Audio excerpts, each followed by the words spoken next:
हमारे YouTube channel maths by Vineet sir में। देखिए आज की वीडियो आपकी बहुत ही बेहतरीन वीडियो है जिसमें आप लोगों को ज्योमेट्री बताई जाएगी। ज्योमेट्री क्या होती बनती हैं, वो क्या होती हैं, छोटे छोटे जो पॉइंट्स होते हैं, एंगल क्या होता है, कॉम्प्लीमेंट्री एंगल क्या होता है, सप्लीमेंट्री एंगल क्या होता है, इस टाइप के जो छोटे छोटे क्वेश्चन बनते हैं वो आपके लिए बहुत ही इंपॉर्टेंट है। चाहे आप SSC की तैयारी कर रहे हो या आप स्कूल में हो, ठीक, दोनों के लिए बहुत ही इंपॉर्टेंट है।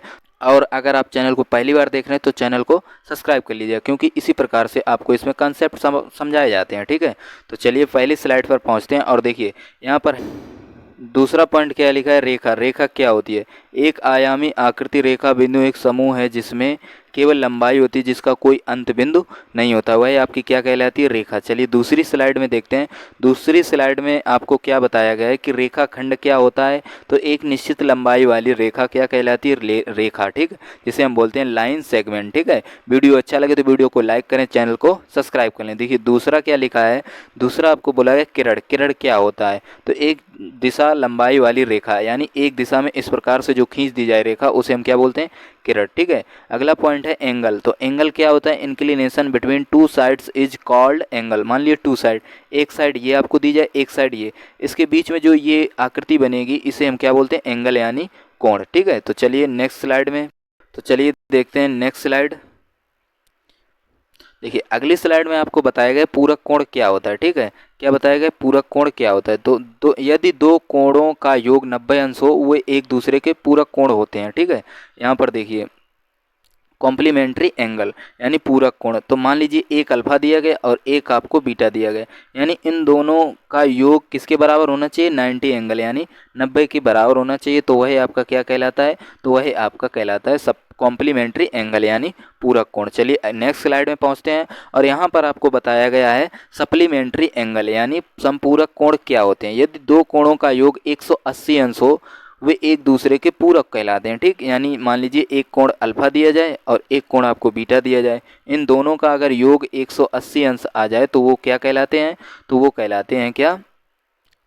संपूरक कोण कहलाते हैं। ठीक है, तो चलिए नेक्स्ट स्लाइड में चलते हैं और अच्छे से समझने की कोशिश करते हैं। यहाँ पर देखिए समझाया गया कि तिर्यक रेखा क्या होती है, यानी तिर्यक रेखा क्या होती है। तो देखिए दूसरे कलर का हम उपयोग करते हैं। यहाँ मान लीजिए हमने रेड लिया। अब देखिए वह रेखा जो दो या दो से अधिक रेखाओं को अलग अलग बिंदु पर काटती है, स्पर्श करती है, या उसे तो हम क्या को कहते हैं? उसको उसको हम कहते हैं तिर्यक रेखा कहलाती है। मान लीजिए क्या बोला गया है, यदि जो दो या दो से अधिक रेखाओं को, मान लीजिए एक रेखा ये है और एक ये, दो रेखाएं हैं, को अलग अलग बिंदुओं पर काट जाए, यहाँ पर काट जाए या टच कर जाए यानी स्पर्श कर जाए, तो ये आपकी कौन सी कहलाती है? वो ट्रांसवर्सल लाइन कहलाती है, यानी आपकी क्या कहलाती है? तिर्यक रेखा। ठीक, चलिए नेक्स्ट स्लाइड में पहुंचते हैं और यहाँ पर आपको बताया गया कि पैरेलल लाइंस क्या होती हैं, यानी समांतर रेखाएं क्या होती हैं। तो दो या दो से अधिक रेखाएं जो एक दूसरे को कभी नहीं काटती हैं, तो वह क्या कहलाती हैं? वह आपकी समांतर रेखाएं कहलाती हैं। मान लीजिए एक रेखा आपको इस ये दी जाए और एक ये दी जाए, तो ये आपस में कैसी रेखाएं हैं? तो यह आपस में दोनों कैसी रेखाएं? समांतर रेखाएं हैं। मान लीजिए यह एल है और यह एम है, तो इनको लिखने का तरीका क्या है कि एल रेखा एम की समांतर है, तो उसको लिखेंगे एल, समांतर का चिन्ह लगाएंगे और यहाँ लिखेंगे एम। तो यह दोनों कैसी रेखाएं हो गई? तो ये दोनों समांतर रेखाएं हो गई, जैसे कि आपको डायग्राम में दिखाया गया है। ठीक, एक एल रेखा है यह वाली और ये आपकी कौन सी रेखा है? एम रेखा है। तो ये दोनों आपस में कैसी हैं? ये दोनों आपस में समांतर रेखाएं। चलिए आगे चलते हैं और आगे आपको बताया गया टाइप्स ऑफ ट्रायंगल यानी त्रिभुज के प्रकार। तो त्रिभुज के प्रकार आपको दो प्रकार से समझाए गए। देखिए एक होता है भुजा के आधार पर त्रिभुज और एक होता है कोण के आधार पर त्रिभुज। ठीक, तो कितने प्रकार आगे देखते हैं। सबसे पहले देखते हैं भुजाओं के आधार पर ट्रायंगल। ठीक है, तो भुजा के आधार पर कैसे ट्रायंगल होते हैं? मान लीजिए एक आपको दिया जाए समबाहु त्रिभुज यानी इक्विलेटरल ट्रायंगल। ठीक है, समबाहु में प्रत्येक कोण 60 व 3 भुजाएं होती हैं। ठीक, तो यहाँ मान लीजिए प्रत्येक एंगल यानी तीनों एंगल कितने कितने के? 60-60 एंगल यानी इक्वल 3 साइड्स। ठीक है, तो तीनों कोण कितने कितने? 60-60 अंश के होते हैं, तो उसे हम क्या कहते हैं? तो उसे हम कहते हैं समबाहु त्रिभुज। चलिए नेक्स्ट चलते हैं और आगे आपको बताया गया समद्विबाहु त्रिभुज क्या होता है। ठीक है, तो समद्विबाहु त्रिभुज क्या होता है? आप देख सकते हैं दो समान भुजाएं और दो समान कोण, यानी दो समान भुजाएं हों जैसा कि आप चित्र में देख रहे हैं। दो कैसी भुजाएं? समान भुजाएं। और दो कोण कैसे हैं आपके? दोनों कोण आपके हैं दो कोण भी आपके समान हैं। तो यह कौन सा ट्रायंगल है? तो यह है आपका समद्विबाहु त्रिभुज है। चलिए आगे चलते हैं और आगे यहाँ आपको बताया गया है विषमबाहु त्रिभुज क्या होता है। यह आपका एक त्रिभुज है यानी ट्रायंगल है जो कि विषमबाहु त्रिभुज है। इसमें क्या होता है कि तीनों भुजाएं अलग अलग होती हैं और तीनों कोण भी अलग अलग होते हैं, जैसा कि आपको दिखाया गया ट्रायंगल में। देखिए यहाँ एक भुजा सी है और एक बी है और एक ए है। तीनों भुजाएं कैसी हैं? तीनों भुजाएं अलग अलग हैं। तो यह कौन सा त्रिभुज है? तो यह है आपका विषमबाहु त्रिभुज है। चलिए आगे देखते हैं। आगे आपको बताया गया है कोणों के आधार पर जो त्रिभुज होते हैं वो किस प्रकार से होते हैं। मान लीजिए इसमें पहला बताया गया है कि न्यून कोण यानी न्यून कोण त्रिभुज यानी एक्यूट एंगल ट्रायंगल, ठीक है, जो 90 अंश से कम हो, जो 90 अंश से कम हो, उसे हम कौन सा त्रिभुज कहते हैं? तो उसे न्यून कोण त्रिभुज कहते हैं। यहाँ पर देखिए आपको बताया गया दूसरे में समकोण त्रिभुज, ठीक है, दूसरा आपको बताया गया समकोण त्रिभुज। तो समकोण त्रिभुज क्या होता है? जिसका एग्जैक्ट 90 एंगल हो, यानी वह आपका क्या कहलाता है? तो वह आपका समकोण त्रिभुज कहलाता है। चलिए आगे देखते हैं कोण के प्रकार। क्या बताया? कोण के प्रकार यानी टाइप्स ऑफ एंगल, कितने प्रकार के कोण होते हैं। तो सबसे पहले आपको बताया गया है एक्यूट एंगल यानी न्यून कोण, जो 0 से 90 के बीच में हो उसे हम क्या कहते हैं? न्यून कोण कहते हैं। दूसरा आपको बताया गया है कि समकोण त्रिभुज क्या होता है?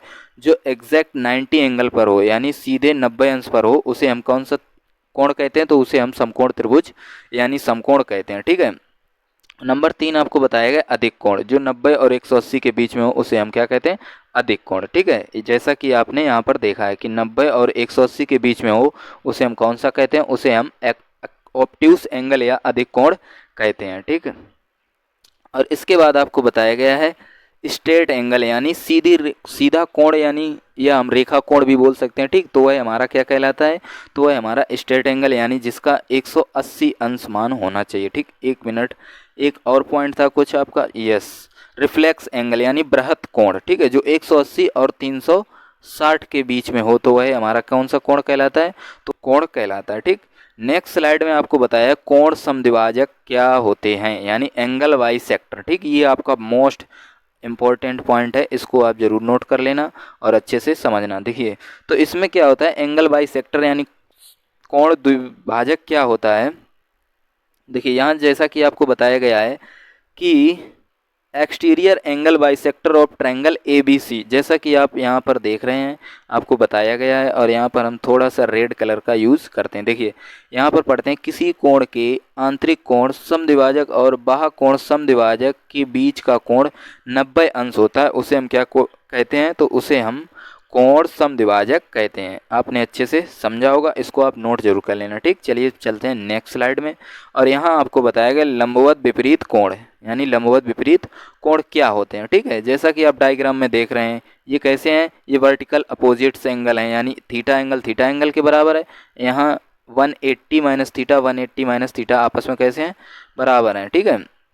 इसके बाद देखिए सम अदर प्रॉपर्टीज़, कुछ प्रॉपर्टीज़ दी गई हैं जैसा कि आप यहाँ पर देख रहे हैं alpha plus beta plus gamma बराबर कितना दिया गया है? देखिए 900 यानी 900।